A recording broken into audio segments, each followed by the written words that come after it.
tardes. Vamos a abrir nuestras Biblias en 1 Pedro, capítulo 3. Si bien vamos a centrar el estudio de esta noche en el versículo 7, pero vamos a tratar de desarrollar todo el contexto en el que se encuentra este versículo. El versículo 1 dice así: Asimismo vosotras mujeres estad sujetas a vuestros maridos, para que también los que no creen a la palabra sean ganados sin palabra por la conducta de sus esposas, considerando vuestra conducta casta y respetuosa. Vuestro atavío no sea el externo, de peinados ostentosos, de adornos de oro o de vestidos lujosos, sino el interno, en el corazón, en el incorruptible ornato de un espíritu afable y apacible, que es de grande estima delante de Dios. Porque así también se ataviaban en otro tiempo aquellas santas mujeres que respetaban en Dios, que esperaban en Dios, estando sujetas a sus maridos, como Sara obedecía a Abraham, llamándole Señor, de la cual vosotras habéis venido a ser hijas, si hacéis el bien, sin temer ninguna amenaza. Y aquí el versículo 7, donde nos vamos a centrar, dice así: Vosotros, maridos, igualmente vivid con ellas sabiamente, dando honor a la mujer como vaso más frágil y como coherederas de la gracia de la vida, para que vuestras oraciones no tengan estorbo. El día de ayer fue un día muy, muy lindo. Tuvimos ahí una salida en el picnic y Alejandro tocó un versículo que ministró mucho a mi corazón. En Juan capítulo 13, versículo 35 dice: En esto conocerán todos que sois mis discípulos, si tuviereis amor los unos con los otros. Este pasaje sugiere que nuestra forma de conducirnos en este mundo tiene un aspecto evangelizador en el mundo que nos rodea. En Santiago capítulo 2, versículo 18, Santiago dice: Muéstrame tu fe sin tus obras, y yo te la mostraré mi fe por mis obras. Uno podría pensar que una fe genuina, que una fe verdadera se centra solamente en una sana doctrina, pero parece que no, que eso sería algo incompleto.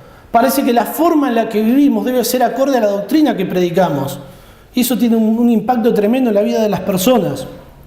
No decimos que las personas se van a salvar o se van a convertir por nuestra conducta solamente, no, porque la fe es por el oír, y el oír es por la palabra de Dios, y porque a Dios le agradó salvar a los creyentes por la locura de la predicación del Evangelio. Las personas no se van a salvar si no predicamos el Evangelio, sino que lo que vamos a decir es que la conducta de los cristianos, de los hijos de Dios, es una herramienta evangelizadora que tiene un impacto tremendo en las personas. El apóstol Pablo decía que no se avergonzaba del Evangelio porque el Evangelio es poder de Dios para salvación. Y ese poder se hace manifiesto de una forma tremenda en la vida de las personas que han creído en el Evangelio. Nosotros podemos mostrar el Evangelio por nuestra conducta. Lo predicamos con nuestras palabras, pero lo mostramos en la forma en la que vivimos, en la forma en la que nos conducimos. En la porción que vemos hoy en Pedro va a tratar este tema, va a tratar de la conducta del cristiano, y que la forma en la que el cristiano se conduce es un testimonio, es una herramienta que Dios utiliza para que otros puedan conocer el Evangelio. En forma particular, en el versículo 7 vamos a ver la conducta evangelizadora del esposo. Pero para eso vamos a introducirnos un poco en el contexto de Pedro, así podemos obtener mayor riqueza de lo que este versículo dice, lo que este versículo verdaderamente significa. En 1 Pedro capítulo 1, versículo 1, están los destinatarios de esta carta, y Pedro le escribe a los expatriados en la dispersión. Los expatriados son personas que eran extranjeros, que habían o estaban huyendo de la persecución y estaban habitando en una región bajo la cultura del Imperio Romano. Ellos no estaban en su tierra, no estaban en el lugar donde ellos habían nacido, estaban huyendo porque eran perseguidos por su fe.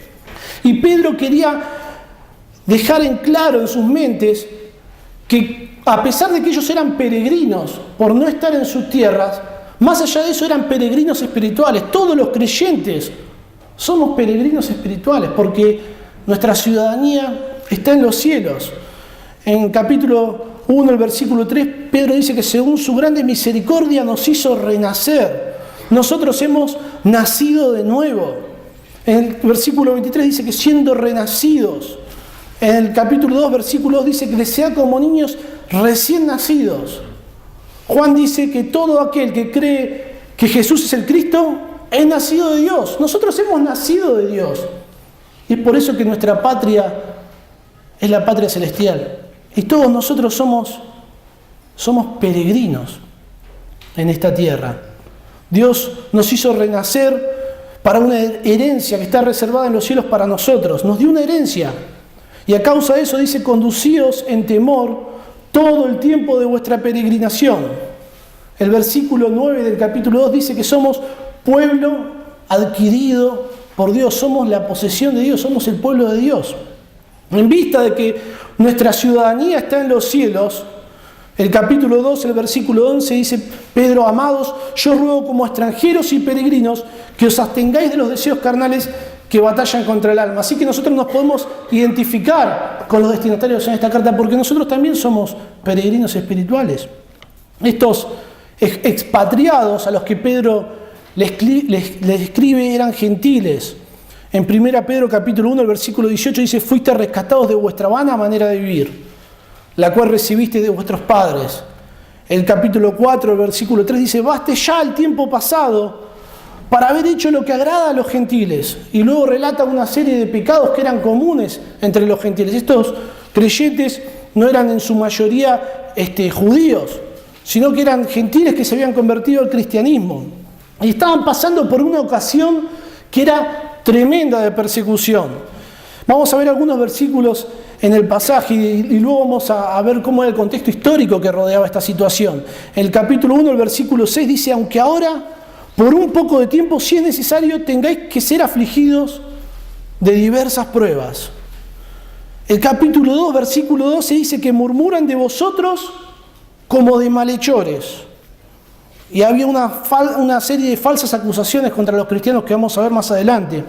El capítulo 3, el versículo 14 dice, no os amedrentéis ni os conturbéis por temor de ellos. Así que podemos ver cómo estaban sufriendo y cuál era la actitud que ellos estaban teniendo, las sensaciones que ellos estaban teniendo en medio de esa prueba. El capítulo 4, el versículo 12 dice, no os sorprendáis del fuego de prueba que os ha sobrevenido.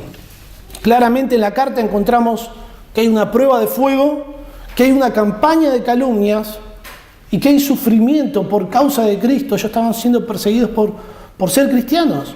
La primera persecución fuerte duró alrededor de 200 años y comenzó en manos de un hombre que era totalmente perverso, Nerón. Él era conocido entre tantas cosas, por su adicción a la arquitectura, a la construcción, y él quería construir en una parte del Imperio Romano que ya había casas. Y para construir, tenía que agarrar, demoler todo y volver a construir. Y parece ser que mandó prender fuego Roma.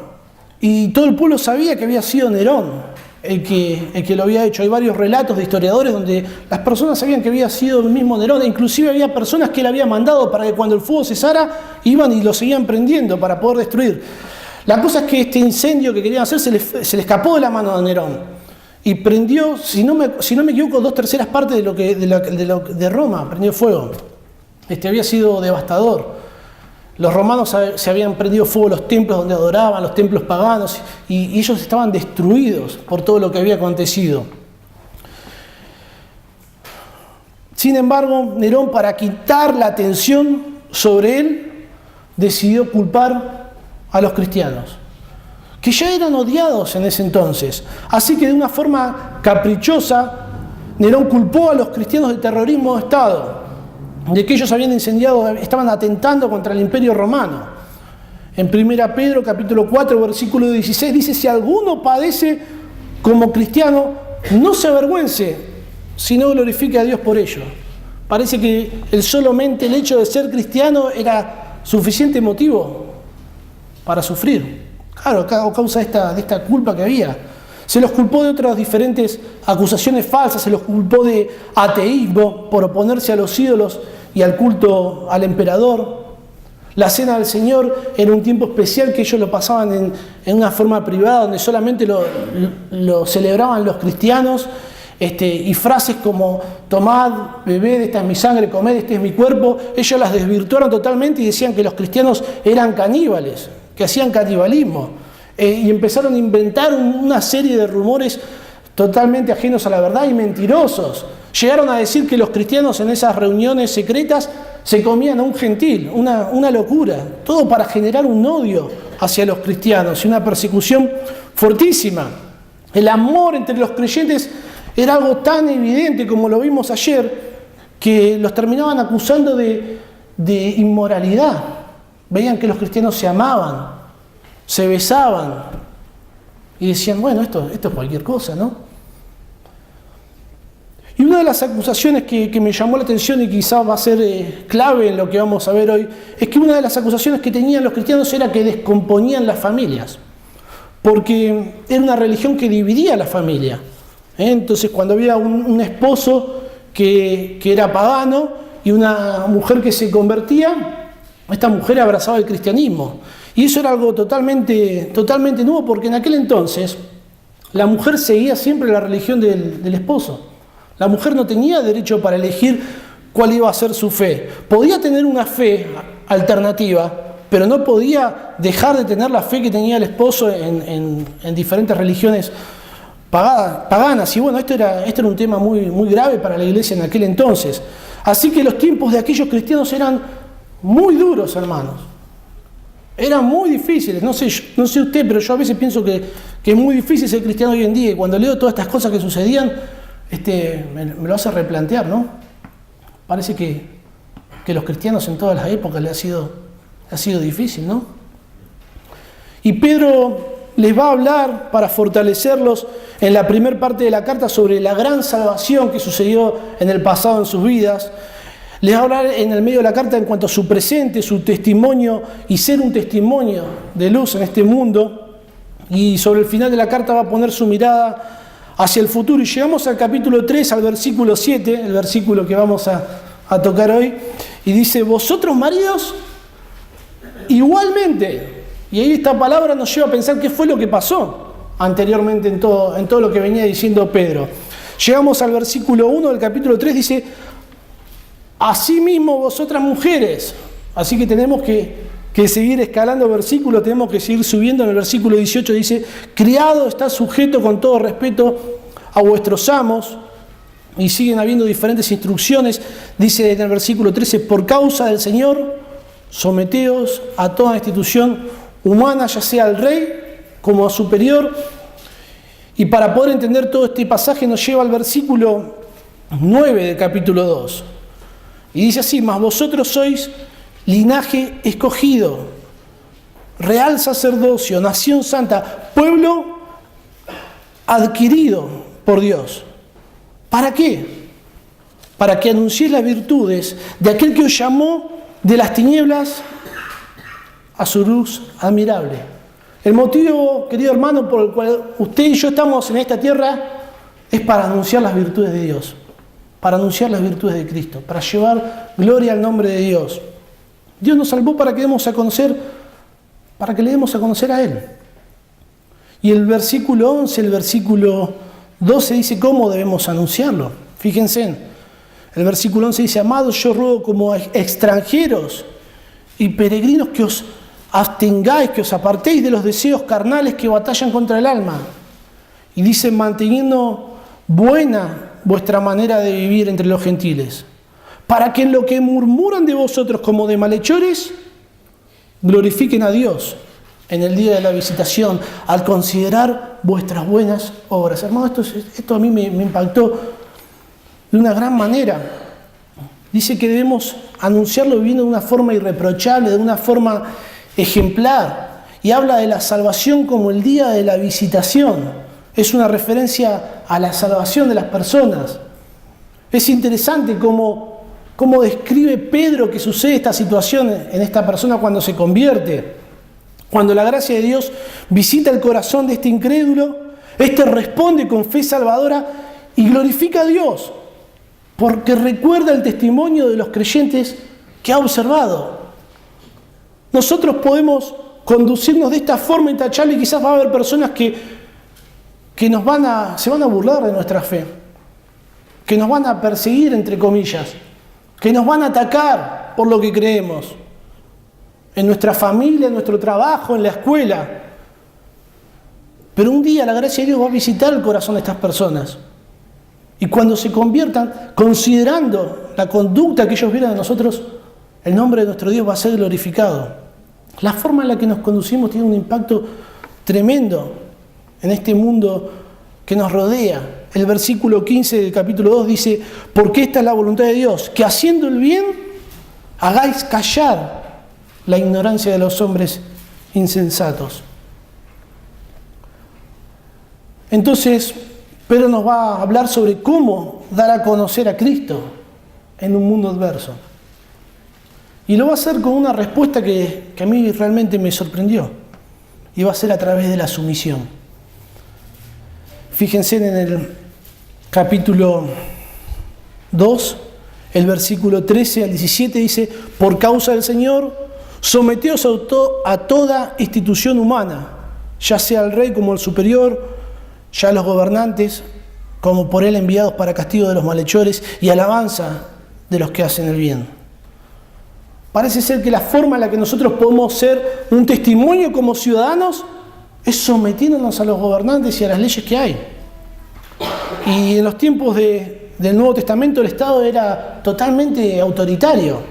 El gobernador tenía un poder absoluto y el único deber del ciudadano era obedecer y pagar los impuestos, nada más. Eso era todo el deber, no había ningún beneficio, no había ninguna responsabilidad como ciudadana más que esa. Totalmente diferente, ¿no?, a como es hoy en día. Así que imagínense, ¿no?, hablar de someterse a las autoridades cuando Nerón era el gobernante de Roma. Pensar en gobernantes como eso uno le generaría rebeldía en el corazón. Y parece ser que la forma en la que damos testimonio es totalmente distinta. Es en sumisión. En el capítulo 2, versículo 18 al 25, va a hablarle a los esclavos y dice: criados, estad sujetos con todo respeto a vuestros amos, no solamente los buenos y afables, sino también a los difíciles de soportar. Así que si usted no soporta a su jefe, bueno, imagínense aquellos que eran esclavos, que no gozaban de ningún derecho. Y parece que la respuesta para ser de testimonio a los amos, para ser de testimonio a nuestros jefes, es la sumisión, una buena conducta. Y luego tenemos acá en el capítulo 3, versículos 1 al 6, la sumisión a los esposos, y en el versículo 7 tenemos la instrucción que Pedro le da al esposo. Y uno se puede llegar a preguntar qué pasó acá, ¿no? ¿Por qué Pedro le da 6 versículos a la esposa y un versículo solamente al marido, ¿no? Las mujeres por ahí se pueden enojar y dicen: ¿cómo puede ser 6 versículos para nosotras y un versículo solo para los maridos? ¿Acaso Pedro no se dio cuenta que los hombres también necesitamos mucha instrucción? ¿Qué pasó? Acá no fue Pedro, dicen algunos. No, hay un contexto muy, muy particular que se estaba viviendo en aquel entonces. Bajo la ley romana, la mujer no tenía derechos. Esto es tremendo. Ante la ley siempre era menor de edad. La mujer toda la vida, desde el día que nacía hasta el día que moría, siempre era menor de edad. Ellas vivían siempre bajo una ley que era la ley de la patria potestad. El padre era la autoridad de la mujer hasta que el padre moría, o moría la mujer, o hasta que la mujer se casaba. Y esa autoridad, cuando se casaba, pasaba a su marido. Así que la mujer estaba totalmente sometida a merced de él. La patria potestad le daba poder al hombre de matar a cualquier miembro de su familia, inclusive a su esposa. Catón dice: si atrapas a tu mujer en un acto de infidelidad, puedes matarla impunemente sin sentencia judicial. Tremendo. Enatius encontró a su mujer bebiendo vino y la mató a golpes. Sulpicius Gallo echó a su mujer por aparecer sin velo en la calle. Publius divorció a su mujer porque fue una vez a las competencias deportivas que tanto ahí promocionaba Nerón. Ninguna mujer podía tomar decisiones por sí misma. Las mujeres debían siempre adoptar la religión de su esposo, y esa era la gran problemática que había en la iglesia. ¿Qué hacemos cuando una mujer se convierte? En medio de una sociedad donde estaba la mujer completamente vulnerable. Entonces Pedro le va a enseñar a la mujer sobre cómo lidiar con su esposo incrédulo para que éste conozca al Señor Y es interesante y es importante que sepamos qué es lo que Pedro no enseña. Pedro no enseña que la esposa se separe y busque un esposo cristiano. 1 Corintios capítulo 7, versículo 13 dice, y si una mujer tiene marido que no sea creyente y él consiente en vivir con ella, no lo abandone. El marido no creyente tiene una bendición enorme al tener una esposa creyente, aunque no lo sepa. Y ese es un testimonio.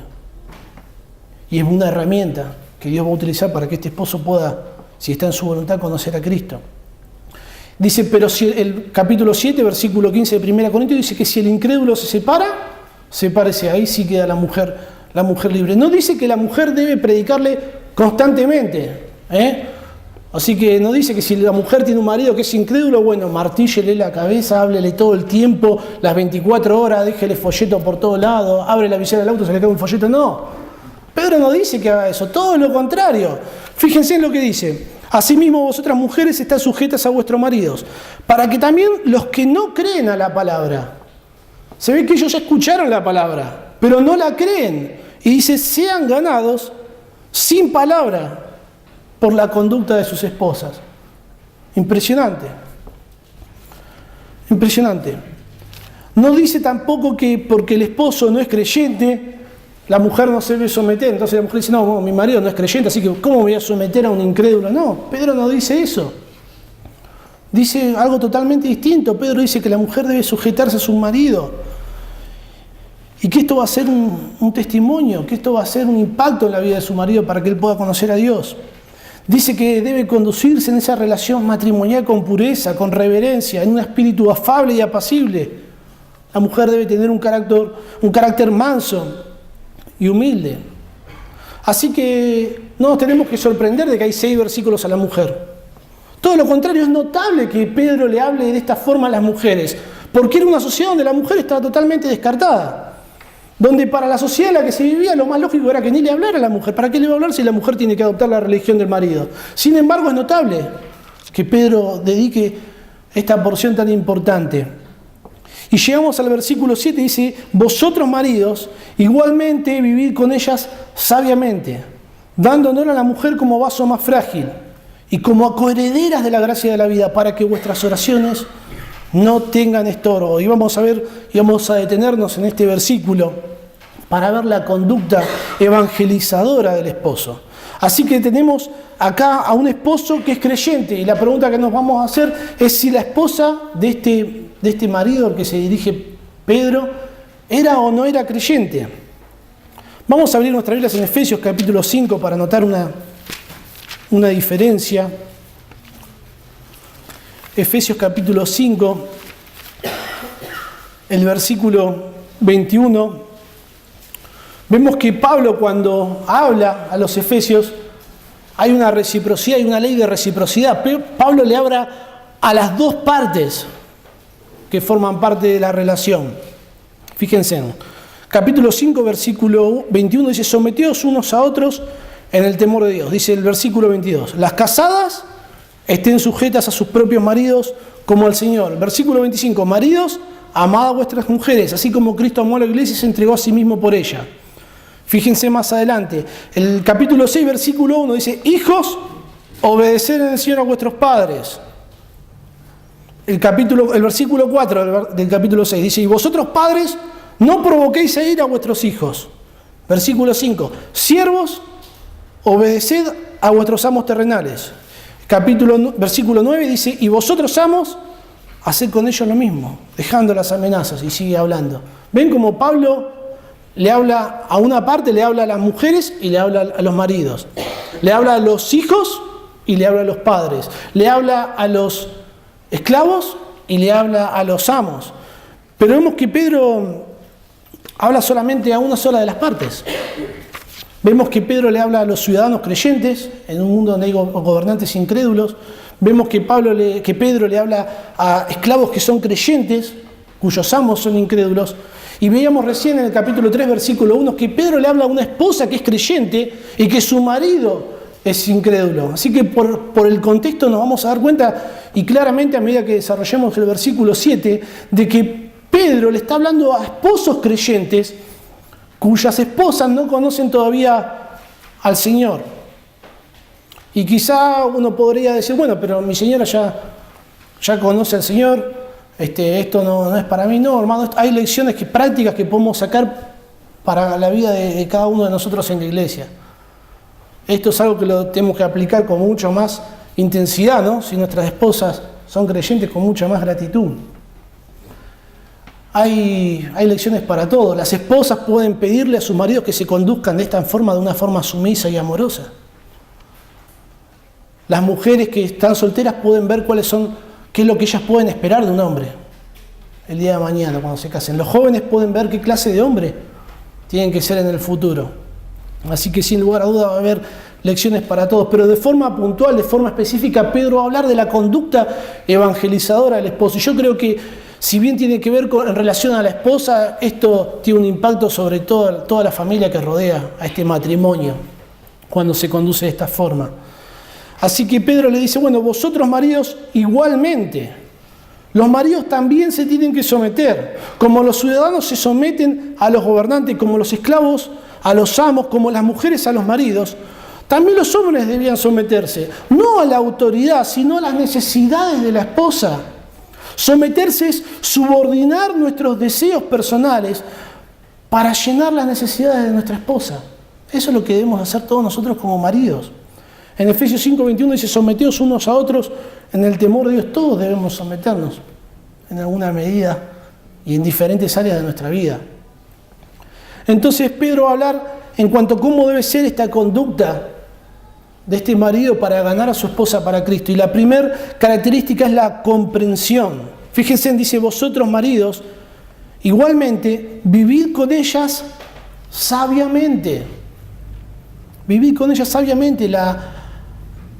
La versión de las Américas dice vivid con comprensión. Hay que comprender a nuestras esposas. La palabra vivir es una palabra griega que es sunoikeo, que significa vivir juntos. Es la única vez que aparece de esta manera esta palabra en el Nuevo Testamento.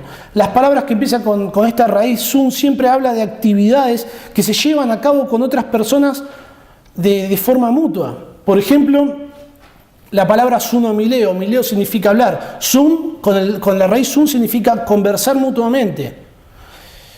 Este verbo sunoikeo está en voz activa, lo que implica que yo debo ser quien toma la acción. Más que vivir, podríamos pensar en convivir con nuestras esposas. Esto no es algo pasivo. Uno por ahí piensa que para convivir con su esposa va, se mete bajo el mismo techo y ya está. No es mucho más. Es invertir tiempo en nuestros hogares junto a nuestras esposas. No es solo pasar tiempo de calidad, sino también pasar tiempo de cantidad. Esto es algo activo que nosotros debemos hacer. El marido debe tener una relación íntima con su esposa para poder conocerla, para poder comprenderla. En el Antiguo Testamento esta palabra aparece 8 veces y casi siempre tiene un sentido en cuanto a las relaciones sexuales de intimidad. Vivir con ellas va a hablar sobre la intimidad que el marido y la esposa deben tener. Una relación profunda, y dice que lo debemos hacer sabiamente. La palabra sabiamente es la palabra que se traduce, básicamente el significado es conocimiento. Pero no se refiere a un conocimiento basado en un análisis, sino que se refiere a un conocimiento a través de la experiencia personal. Cuando hablamos de vivir con nuestras esposas con conocimiento en un sentido personal, nos referimos a comprender a nuestras esposas. Esto nos habla de tener interés en la otra persona en todas las áreas de su vida. Esto solo se lleva a cabo a través del amor, hermanos. Nosotros nos interesamos en conocer y comprender aquello que amamos. No vas a interesarte en comprender aquello que no te importa. Por eso es que la palabra de Dios dice que los maridos debemos amar a nuestras mujeres, así como Cristo amó a la iglesia. Vivir con comprensión es vivir con conocimiento de nuestras esposas. Y yo me preguntaba y les pregunto, hermanos, ¿cuánto conoce a su esposa? Y no hablamos de cosas triviales como qué color le gusta o cosas de ese estilo, ¿no? Los hombres a veces nos hacemos expertos en un montón de cosas que no sirven para nada. Nos hacemos expertos en motociclismo, expertos en fútbol, expertos en un montón de cosas que no nos entretienen, nos distraen y nada más. Muchos quizás son expertos en su trabajo, cuando lo que deberíamos ser expertos en conocer a nuestra esposa, para poder vivir de esa manera, como la que Dios quiere. ¿Cuánto conocemos a nuestra esposa en vista de todo lo que la mujer tiene que hacer por el marido y su hogar? El hombre lo que debe hacer es ser considerado para con su mujer.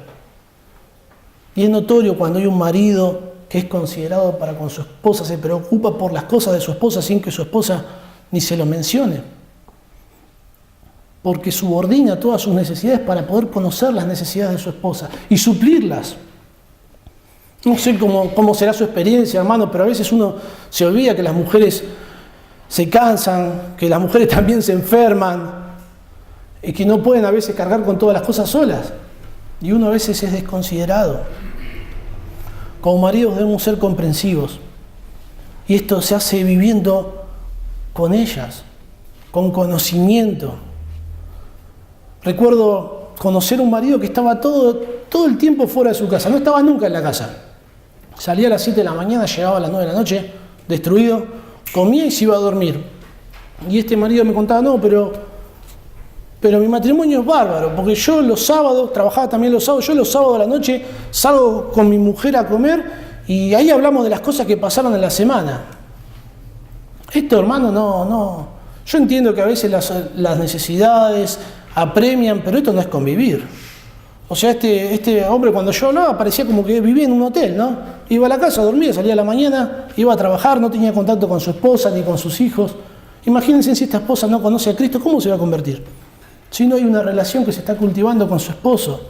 Como maridos debemos ser comprensivos y vivir con ellas, conociéndolas, subordinando nuestros deseos para conocer las necesidades de nuestra esposa. Entonces la primera característica de la conducta evangelizadora del esposo es la comprensión. La segunda es el cuidado. Dice, maridos, igualmente vivid con ellas sabiamente. Dice, dando honor a la mujer como vaso más frágil.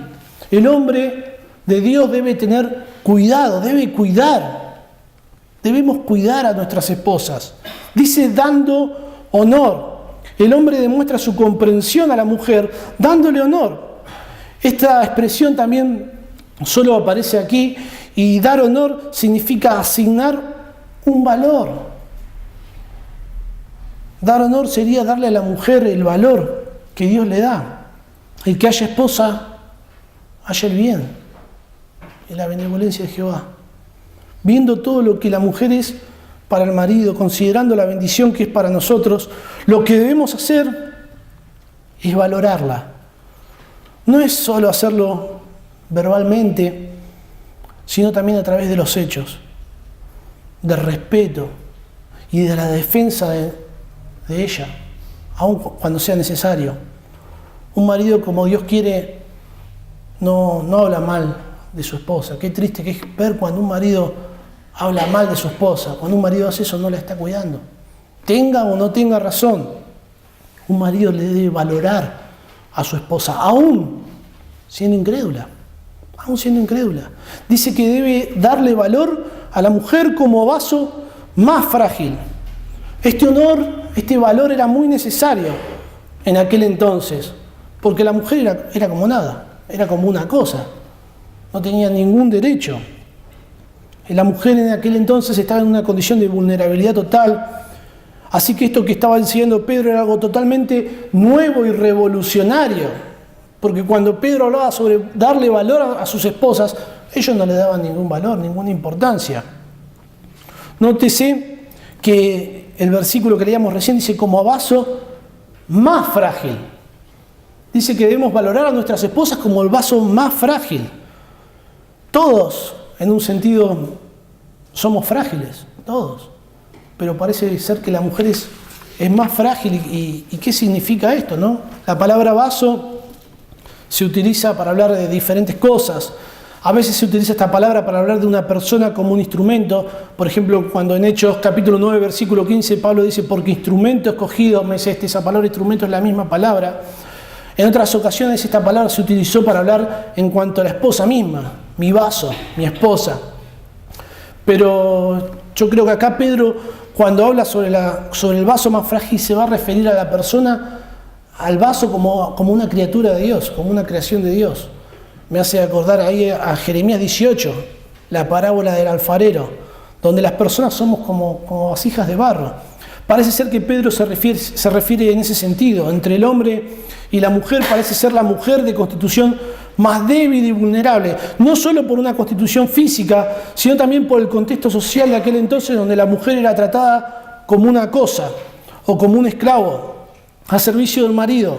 En aquel entonces los esposos tenían una relación abusiva para con sus mujeres. Pedro aquí les exhorta a los maridos a que hagan todo lo contrario. Todo lo contrario. Nosotros no debemos tener un trato para con nuestras mujeres como el que se tiene en el mundo en que vivimos.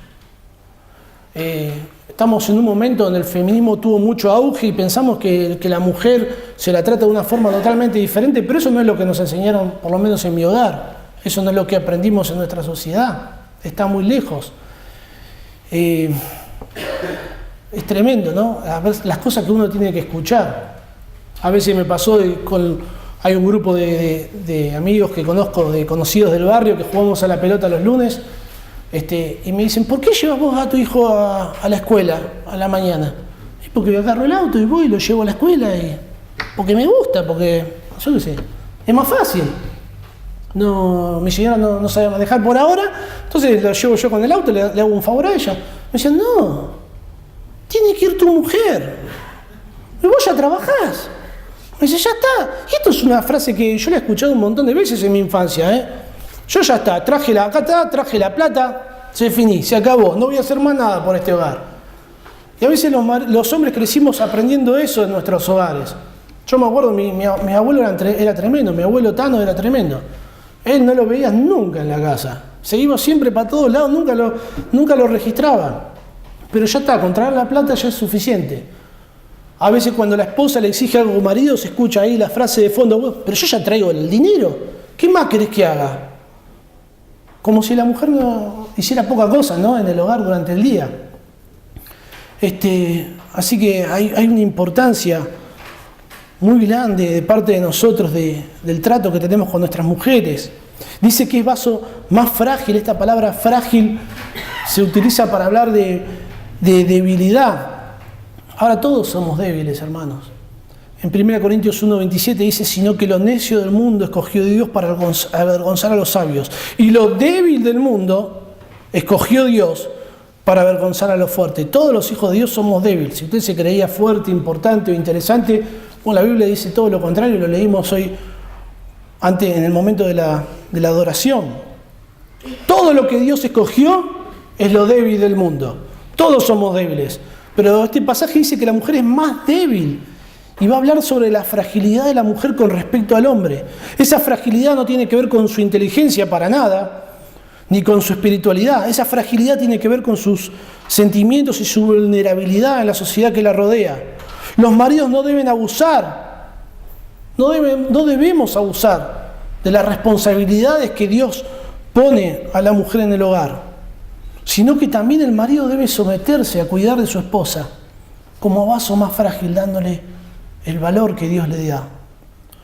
A la luz de Efesios capítulo 5, versículo 29, un marido debe amar, sustentar y cuidar a su esposa, porque dice que nadie aborreció jamás su propia carne, sino que la sustenta y la cuida, como también Cristo a la iglesia. El versículo 27 dice, maridos, amad a vuestras esposas, así como Cristo amó a la iglesia y se entregó a sí mismo por ella. Cristo es el ejemplo supremo de amor para nosotros como marido. El Señor Jesucristo se entregó y murió en la cruz por cada uno de nosotros. Cuando un marido se comporta como Dios quiere y cuando un marido cuida de su esposa, está dispuesto, si es necesario, a dar su vida por ella. Así que, hermanos, tenemos que cuidar nuestras esposas, y eso es mucho más, ¿no?, que fijarnos cosas básicas o esenciales. Y quizás no quiero decir cosas o aplicaciones que por ahí pueden ser muy superficiales, porque Yo sé que cada uno de nosotros sabemos, ¿no? Cuáles son aquellas cosas que debemos corregir en nuestras vidas con respecto a lo que dice la palabra de Dios. Entonces estamos viendo cuáles son estas características en la conducta evangelizadora del esposo, y la última característica es el compañerismo. Compañerismo. Dice, vosotros maridos igualmente vivid con ella sabiamente, dando honor a la mujer como a vaso más frágil. Y dice, y como a coherederas de la gracia de la vida, para que vuestras oraciones no tengan estorbo. Este punto, hermanos, es hermoso. Dice que nuestra relación con nuestras esposas debe ser como a coherederas de la gracia de la vida. Y nos preguntamos, ¿no? ¿Qué se refiere la palabra de Dios cuando habla de esta gracia de la vida? Y hay dos posiciones que sugieren los estudiosos. La primera posición es que cuando dice gracia de la vida se refiere a la vida eterna. La vida eterna de que el hombre y la mujer son iguales ante Dios. Como dice en Gálatas capítulo 3, versículo 28, ya no hay judío ni griego, no hay esclavo ni libre, no hay varón ni mujer, porque todos vosotros sois uno en Cristo Jesús. Pensar en que la mujer y el hombre gozaban de los mismos derechos ante Dios, en aquel entonces era algo totalmente nuevo y revolucionario, por decirlo de alguna manera. Era algo que era nuevo para todas las culturas en aquel entonces. Entonces la primera posición es que se refiere a la vida eterna, y la segunda posición es que habla de la vida del matrimonio. Cualquiera de las dos opciones sería la primera vez que se habla o de la vida eterna o de la vida del matrimonio de esta manera en el Nuevo Testamento. Pero el contexto de todo el pasaje, de todo lo que veníamos leyendo, sugiere entender que está hablando de matrimonios donde una de las dos partes no conoce a Dios. Yo personalmente me inclino a pensar de que cuando habla de que son coherederas las mujeres de la gracia de la vida, se está refiriendo a que el matrimonio es una gracia de Dios para cada uno de nosotros. Porque recuerden que el pasaje habla sobre donde hay una persona, una de las partes en esta relación no conoce a Dios. Primero habla a la esposa cuyo marido no conoce a Dios y lo tiene que ganar por su buena conducta, y acá habla al marido cuya esposa no conoce a Dios. En Eclesiastés capítulo 9, versículo 9 dice, goza de la vida con la mujer que amas. Una esposa es una compañera en este don divino que es el matrimonio. El matrimonio es un regalo que Dios le da a todos los hombres, sean creyentes e incrédulos. Es una gracia común a todas las personas. Como esposos cristianos debemos vivir con nuestras esposas como nuestras compañeras. Son nuestras compañeras en la vida. No son mi mujer, ¿no? Como si fuera una posesión. Tengo el auto, la casa, los chicos y mi mujer. No, son nuestras compañeras en esta gracia de la vida. Pensemos en que en ese contexto cultural que ellos vivían, la mujer era una posesión que ellos tenían. Bueno, ya no es más así. Son nuestras compañeras. Un marido debe ser un compañero, el mejor amigo de su esposa, aquel que la comprende, que la honra, que la cuida. La palabra compañerismo significa que hay una relación amistosa de colaboración y de solidaridad. El hogar, el matrimonio, la crianza de los hijos, son todas áreas que se llevan a cabo en colaboración conjunta, cada uno ocupando el lugar que Dios le da, al esposo el lugar de liderazgo espiritual y al de la esposa de ayuda idónea. Escuché alguna vez un padre que los hijos eran tremendos, ¿no? Uno estaba y entraban los chicos y descontrolaban toda la casa, rompían todo, ponían todo pata para arriba. Y el marido, no, es culpa de mi esposa, es culpa de ella, ¿no? Y de repente cuando algo en la casa no funcionaba como tenía que ser, es culpa de ella. Eso no es compañerismo. La crianza de los hijos, el cuidado del hogar, son tareas que se llevan a cabo en conjunto. Se llevan a cabo de a dos. Y dice que nuestra relación con nuestras mujeres debe ser como acordeeras de la gracia de la vida. Dice, para que nuestras oraciones, para que vuestras oraciones, dice Pedro, no tengan estorbo. Esto es notable, hermanos. La palabra estorbo significa cortar de un golpe. ¿Se acuerdan de Mateo 5:30 que dice, si tu mano derecha te es ocasión de caer, córtala. ¿No? Es la misma palabra. Mateo capítulo 7, versículo 19 dice que todo árbol que no da buen fruto es cortado y echado en el fuego. Dice que nuestras oraciones, si nosotros no hacemos todas estas cosas, son cortadas, no pasan del techo, ni al techo llegan, ¿no?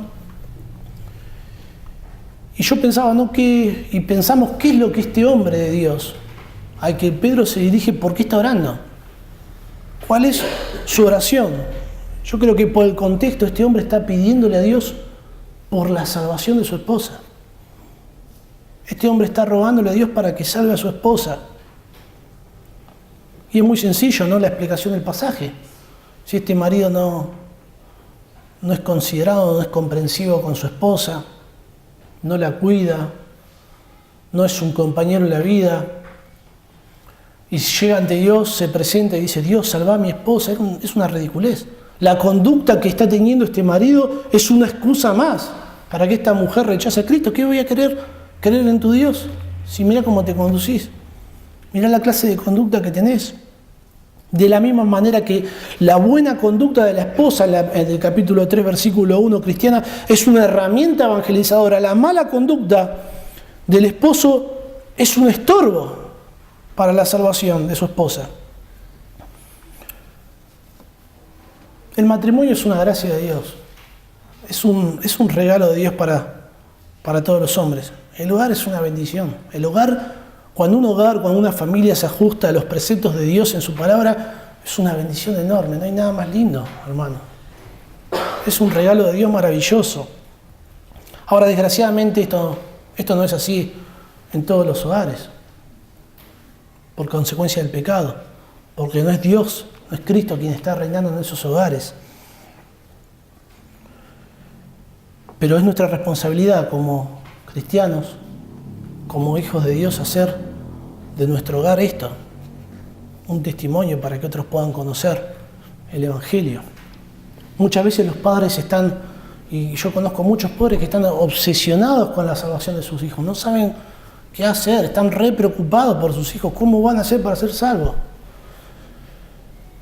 Y muchas veces lo que terminan haciendo en estas preocupaciones es descuidar a sus esposas. Hay una frase que dice que lo mejor que puede hacer un padre por sus hijos es amar a sus esposas. Yo lo agregaría como Cristo amó a la iglesia. Muchas veces los padres con la conducta terminan siendo un estorbo para la salvación de sus hijos. Sé que no es la realidad, que lo que vimos hoy no es la realidad de la vida de cada uno de nosotros y quizás su matrimonio esté funcionando perfecto, pero siempre hay cosas para mejorar, para abundar aún más y más. Quizás es todo lo contrario, ¿no? Mis padres, cuando yo nací, ellos se divorciaron cuando yo tenía 3 años. Yo veo los hijos cuando crecen en un hogar cristiano y no sé si verdaderamente están valorando eso tan hermoso que tienen. Nunca pude ver a mi padre abrazar a mi madre, ni tratarse con respeto, ni con amor, y yo sé que quizás esa es la situación de muchos de ustedes. No pudieron conocer el amor de Dios a través de la conducta de sus padres. Pero sí pueden el día de mañana formar un hogar, o si tienen un hogar, hacer de su hogar lo que Dios quiere, lo que Dios manda. Gracias a Dios, Dios me dio el privilegio de formar una familia. Y yo ahora sí podemos vivir esto, cada uno de nosotros, obedeciendo al Señor, ¿no? Con la actitud correcta. Y yo estoy convencido de que si nosotros aplicamos todas estas cosas en nuestras familias, en nuestros hogares, esto puede tener un gran impacto en su esposa si su esposa no conoce al Señor. O si su marido no conoce al Señor, queda para otro estudio. Ahí la primera parte de Pedro tiene un impacto tremendo en la conducta de la esposa. La forma en la que los cristianos vivimos tiene un impacto tremendo en la sociedad que nos rodea. Cuando hay un hogar que se conduce de esta forma, es mucho más fácil predicar el Evangelio en la familia. Porque ya ni hace falta, ya lo ven en sus vidas. Me impactó mucho pensar y repensar en el versículo 1 del capítulo 3 que dice: asimismo vosotras mujeres están sujetas a vuestros maridos, para que también los que no creen a la palabra. ¿A cuántas personas le hemos predicado el Evangelio, no? Y no creen a la palabra. No cree el Evangelio. Y nosotros pensamos, bueno, no creyó en el Evangelio, ya está, no hay nada más para hacer. ¿Qué vamos a hacer? Ya está, le prediqué y se rehúsa a creer en el Evangelio. No quiere saber nada con Dios. Rehúsa ser persuadido por lo que la palabra de Dios dice. Ya no queda más nada por hacer. No, queda mucho por hacer. Dice que los que no creen a la palabra sean ganados sin palabra, por la conducta. Nosotros con nuestras palabras podemos transmitir, predicamos el Evangelio, pero con nuestras vidas lo podemos mostrar. Eso tiene un impacto tremendo, hermanos. Vamos a orar al Señor.